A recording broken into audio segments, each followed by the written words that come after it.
그때 세례 요한이 이르러 유대 광야에서 전파하여 말하되 회개하라 천국이 가까이 왔느니라 하였으니 그는 선지자 이사야를 통하여 말씀하신 자라 일렀으되 광야에 외치는 자의 소리가 있어 이르되 너희는 주의 길을 준비하라 그가 오실 길을 곧게 하라 하였느니라. 이 요한은 낙타털 옷을 입고 허리에 가죽띠를 띠고 음식은 메뚜기와 석청이었더라. 이때 예루살렘과 온 유대와 요단강 사방에서 다 그에게 나와 자기들의 죄를 자복하고 요단강에서 그에게 세례를 받더니 요한이 많은 바리새인들과 사두개인들이 세례 베푸는 데로 오는 것을 보고 이르되 독사의 자식들아 누가 너희를 가르쳐 임박한 진노를 피하라 하더냐. 그러므로 회개에 합당한 열매를 맺고 속으로 아브라함이 우리 조상이라고 생각하지 말라. 내가 너희에게 이르노니 하나님이 능히 이 돌들로도 아브라함의 자손이 되게 하시리라. 이미 도끼가 나무 뿌리에 놓였으니 좋은 열매를 맺지 아니한 나무마다 찍혀 불에 던져지리라.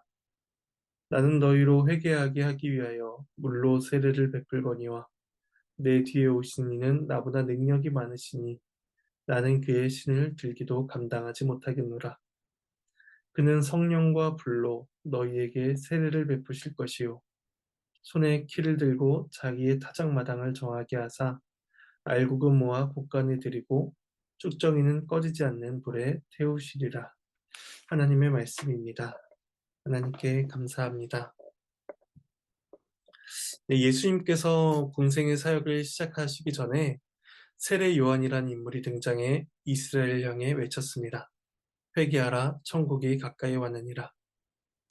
이 천국은 하나님께서 아브라함과 언약을 맺으시며 약속하신 나라이며 땅의 모든 족속이 그로 말미암아 복을 받게 된 일의 결과였습니다. 그러므로 아브라함과 같은 복을 받게 되는 자들은 천국, 하나님의 나라에 들어와 하나님의 복된 통치를 경험하게 될 것입니다. 요한은 이러한 천국과 관련하여 두 가지 사실을 선언하고 있습니다. 한 가지는 천국은 회개하고 죄 용서를 받아야 들어갈 수 있는 나라라는 것이며 다른 하나는 그 천국이 이미 너희 눈앞에 가까이 이르렀다는 것입니다. 그러니까 결정해야 될 시간이 이미 다가와 버렸기 때문에 망설일 시간이 없이 속히 회개하고 돌이켜야만 한다고 말을 하고 있습니다.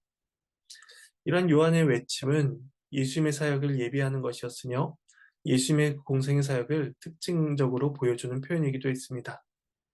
예수님께서도 마태복음 4장 17절에서 요한과 동일하게 회개하라 천국이 가까이 왔느니라 선언하심으로써 예수님께서 이 땅에 오신 목적이 죄인이 회개하며 아브라함에게 약속하신 복을 누리게 하시는 데 있다는 것을 알려주셨습니다. 오늘 본문은 세례 요한의 사역과 관련해서 구약의 두 명의 선지자와 연결을 시킵니다. 먼저는 이사야입니다. 이사야 40장에서는 이스라엘이 바벨론 포로로부터 돌아오게 될 것을 예언하며 모든 고된 노역의 때가 끝나고 모든 죄값이 치러졌다 하고 선언하실 위로의 날이 올 것임을 말씀하셨습니다.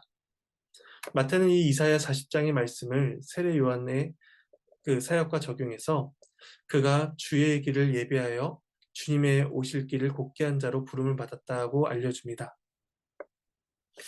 그의 길을 곧게 한다는 것은 이제 백성들의 마음을 회개하게 하여 교만한 마음은 낮아지게 하고 죄로 인해 뒤틀린 마음은 평탄하게 하는 것을 뜻합니다. 세례 요한은 회개하라는 선포를 통해서 그의 길을 곧게 하는 예비자로서의 역할을 보여주고 있는 것입니다. 또한 오늘 본문에서 세례 요한을 연결짓는 또 다른 선지자는 엘리야입니다. 열왕기하 1장 8절에서 엘리야를 가리켜 그는 털이 많은 사람인데 허리에 가죽띠를 띄었나이다 라고 그렇게 말을 하는 장면이 나옵니다. 그리고 오늘 본문에 등장하는 요한의 모습은 그런 엘리야를 떠올리게 합니다. 구약에서 엘리야는 하나님과 바알 사이에서 머뭇머뭇거리던 이스라엘을 향해 한 분 하나님만을 섬길 것을 촉구하며 이스라엘의 마음을 하나님께로 돌이키던 선지자였습니다. 게다가 구약 성경의 마지막 성경인 말라기서에 보면은 하나님에 대한 신뢰와 기대 또 소망을 잃어버리고 살던 그 이스라엘을 향해서 하나님께서 말씀하시길 이스라엘을 회복할 구원자인 메시아를 보낼 것인데 그에 앞서서 엘리야를 보낼 것이다 라고 말씀하셨습니다. 그렇게 메시아 앞에 올 엘리야는 아버지의 마음을 자녀에게로 돌이키게 하고 자녀의 마음을 아버지에게로 돌이키게 하는 사역을 합니다. 그래서 마치 갈멜산에서 하나님과 바알 사이에 머뭇거리던 자들을 돌이키게 했던 것처럼 하나님과 죄 가운데 머뭇거리던 자들을 돌아오게 하던 일을 하게 될 것입니다. 마태복음은 그 약속된 엘리야가 바로 세례 요한이다 라는 사실을 우리에게 가르쳐주고 있는 것입니다. 세례 요한은 구약에 예언된 그 일을 충성되게 감당하였습니다. 유대 각지에서 많은 사람들이 요한에게 나와 자신의 죄를 자복하고 요단강에서 그에게 세례를 받았습니다. 세례는 우리의 죄가 용서받았다는 것을 가시적으로 보여주는 것이며 또 옛사람이 죽고 물에서 다시 일어남으로써 새 사람으로 살게 되는 것을 뜻하는 일이었습니다. 요한의 세례는 메시아이신 주님께서 베푸실 은혜를 미리 증거하고 예표하는 것이었습니다. 마치 구약의 제사가 그리스도의 영단번에 드려질 제사를 가리키므로 하나님 앞에 믿음으로 나아가게 했던 것처럼 요한의 세례는 그리스도께서 베푸실 죄 용서와 새 생명의 기쁨을 미리 확인시켜주는 것이었습니다. 유대 사방에서 많은 사람들이 회개하고 세례를 받으러 나왔지만 그렇지 않은 사람들도 있었습니다. 바로 바리새인과 사두개인들이었습니다. 이들이 정확히 어떤 이유로 왔는지는 알 수 없습니다. 7절에서는 그들이 세례 베푸는 대로 오는 것을 보고라고 할 뿐이지 그들이 세례를 받으려 한다는 언급은 없기 때문입니다. 또한 요한복음 1장에 보면은 유대인들이 제사장들과 레인들을 보내서 세례 요한이 어떤 사람인지 확인하려고 했던 것처럼 회개하는 별개로 그 일을 세례 요한을 확인하러 온 사람일 수도 있습니다. 그러니까 그들의 의도가 어떠하든지 간에 그들 안에 죄에 대한 자각과 회개의 마음은 없었던 것은 분명했던 것 같습니다. 이 사실은 세례 요한의 말을 통해서 알 수가 있습니다. 그는 자신을 향해 나오는 사람들을 향해서 독사의 자식이라 라고 부릅니다. 에덴 동산에서 마귀가 뱀을 통하여 아담과 하와를 깨웠던 것처럼 종교 지도자들이 마귀에게 속하여 경건한 자들을 넘어뜨리려 하였기 때문에 그는 독사의 자식이라 라고 부르고 있는 것입니다. 그러니 독사의 자식이라고 부르는 것은 에덴 동산에서 뱀이 한 일을 생각할 때에 굉장히 두렵고 굉장히 심각한 표현임을 우리는 알 수가 있습니다. 그리고 우리는 성경에 나타나 있는 바리새인과 사두개인들의 모습들을 통해서 그들이 왜 이런 질책을 받아야 하는지를 우리는 알 수가 있습니다. 먼저 사두개인 같은 경우에는 내세와 부활을 부인함으로써 죽으면 모든 것이 끝이다라고 생각을 하였습니다. 그러니 자연스레 권력과 부, 명예 등의 이 땅에서의 세속적인 이익을 추구하는 현세 중심적인 삶을 살 수밖에 없는 자들이 사두개인들이었습니다. 반면에 바리새인들은 의와 경건을 추구하며 내세에 대한 삶을 바라보기 때문에 분명히 사두개인들과는 조금 달라 보인다고 할 수가 있습니다. 종교성을 볼 때 그들은 당연히 바리새인들이 더 탁월해 보였습니다. 그런데 세례 요한이 이 사두개인과 더불어 바리새인 또한 꾸짖는 까닭은 바리새인들이 거짓된 의와 자기의 종교성으로 이루어진 경건함을 추구하며 자기들이 가진 의로서 하나님 나라에 들어갈 수 있다라고 자신을 했기 때문입니다.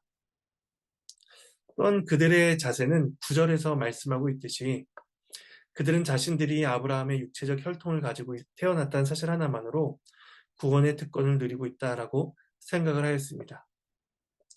이처럼 종교 지도자들은 자신들의 죄를 자복하고 회개함으로 나아오는 것이 아니라 자신들이 추구하는 것만을 신뢰하며 살아간다는 점에서 모두가 하나님 나라에 합당하지 않았던 자들인 것입니다. 세례 요한은 그들을 향해 독사의 자식이라 날카롭게 정죄하고 있지만 그들 역시 구원의 기회가 박탈된 것은 아니었습니다. 그들도 회개에 합당한 열매를 맺기만 한다면 바리새인이나 사두개인 누구에게라도 천국이 허락되었습니다. 이 회개에 합당한 열매를 맺으라라는 말씀은 구원을 받을 만한 합당한 공로를 쌓으라는 말씀이 아니었습니다. 이 자신에게 아무런 공로가 없음을 자학하고 또 도리어 온갖 죄의 부패의 더러움으로 가득 찼다라는 사실을 깨달은 사람은 하나님께 자신을 용서해 주시기를 소망합니다. 그래서 좋은 나무가 좋은 열매를 맺고 나쁜 열매가 나쁜 열매를 맺듯이 우리의 본성이 그리스도 안에서 좋은 마음으로 바뀌는 것만이 우리가 회개에 합당한 열매를 맺을 수 있는 유일한 방법이다라고 성경은 말씀합니다. 요한이 회개를 촉구하는 까닭은 하나님의 나라가 임박했기 때문입니다. 2절에서 하나님의 나라가 가까이 왔다. 너희 눈앞에 다 이르렀다라고 말한 이후에 10절에서는 도끼가 나무 뿌리에 놓여 있다라고 말씀하고 있습니다. 하나님의 나라가 도래할 때에 그에 따르는 심판도 이미 시작되는 단계에 접어든 것입니다. 도끼가 나무의 잔가지를 잘라내는 것이 아니라 나무 뿌리에 놓여 그것을 잘라내듯이 그들의 영적 상태가 매우 심각하며 하나님의 심판이 얼마나 엄중한가를 우리는 알 수가 있습니다. 그들이 생명을 누릴 수 있는 유일한 길은 회개하여 그에 합당한 열매를 맺는 것뿐이었습니다. 마지막으로 세례 요한은 자신과 예수님을 비교합니다. 요한은 어디까지나 메시아의 사역을 준비하는 자였습니다. 그는 물세례를 베풀 뿐이었지만 뒤에 오실 메시아는 성령과 불로써 세례를 베푸시는 분입니다. 성령과 불은 두 가지 세례를 말씀하는 것이 아니라 성령님의 한 가지 사역을 보여주는 것이다 라고 말할 수가 있습니다. 구약에서 불은 태워 소멸시키는 심판과 연관되기도 하지만 정결하게 하여 하나님과 더 가까운 관계로 들어가게 하는 역할을 하기도 합니다. 즉 악한 자들에게는 심판을 내리시고 회개한 자들에게는 정결하게 하신 일을 성령 하나님께서 베풀어 주실 것을 선언하고 있는 것입니다. 이 사실을 12절에서 말씀합니다. 알곡은 곡간, 즉 하나님 나라에 들이시고 쭉정이는 꺼지지 않는 불, 즉 영원한 심판에 두시겠다라고 말씀하는 것입니다. 회개한 자에게는 하나님의 나라에 살아가는 복이 주어지며 그렇지 않은 자에게는 영원한 진노의 심판이 있음을 기억하며 우리가 그리스도 안에서 주시는 은혜와 자비를 구하며 살아가야 할 것입니다. 오늘 말씀을 기억하시며 한 가지 적용점을 생각해 보도록 하겠습니다. 바로 우리가 받은 죄사함의 은혜에 대해서 묵상해 보고 성령 하나님께서 우리 안에 맺어지게 하신 회개에 합당한 열매가 맺어질 수 있도록 하나님의 은혜를 구해야 한다는 것입니다. 우리는 하나님 앞에서 또 많은 사람들 앞에서 하나님이 기뻐하신 열매를 올려드려야만 할 것입니다. 그것이 회개에 합당한 열매이며 또 죄에 대한 자복을 하나님께 고백한 자들의 마땅한 열매인 것입니다. 오늘 하루도 우리가 하나님께 주신 삶을 살아가면서 많은 열매를 하나님께 올려드림으로써 주께 영광을 올려드리는 삶을 살아야 할 것입니다. 이러한 기쁨과 영광이 가득 넘치는 삶을 살아가는 저와 여러분이 되기를 소망합니다. 이 시간 말씀을 기억하시면서 잠시 기도하시겠습니다.